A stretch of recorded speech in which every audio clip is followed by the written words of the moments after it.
Hi guys, we're back and I'm going to be discussing primary food. So primary food and secondary food, I'm not sure if you've ever really sat down and thought about it, but nutrition is our secondary source of energy. Primary foods are non-sources of food of nourishment, and that's what really fuel us. So think about as children, we lived on primary food. Lovers thrive on pure bliss and peace that they're experiencing, while passionate entrepreneurs are fueled by their work. The excitement and rapture of daily life can feed us more completely than our food.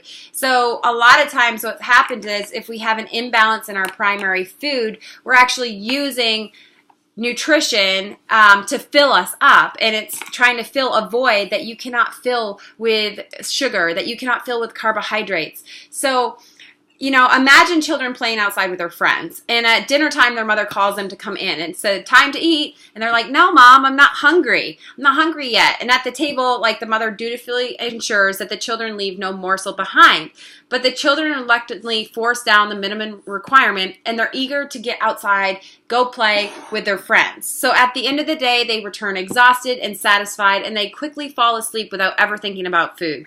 And I remember a time I was in Whole Foods and I was on the phone with my mom, and I said to her, Mom, I cannot tell you what I would give for a day not to think and obsess about food. My whole world revolved around food. What I could have, what I couldn't have, what I needed, what I really wanted. No, I can't have that.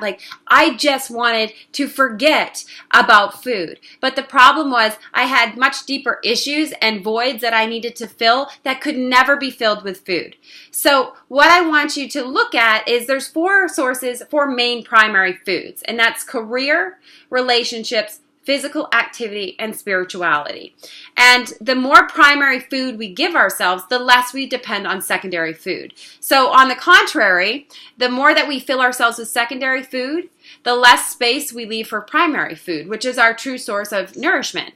So many religions and cultures practice fasting to reduce secondary food and open up channels to receive a greater amount of primary food. So as you eliminate some secondary food this week, as you eliminate wine, as you eliminate carbs, you're going to feel like these cravings. And instead of saying, oh my God, I'm doing this, I'm so unworthy, I'm fat, I can't eat that, because ask yourself, what do I really need right now? What am I searching for? Do I need hug? Do I need physical activity? Am I pissed? Do I need to just kind of go for a walk?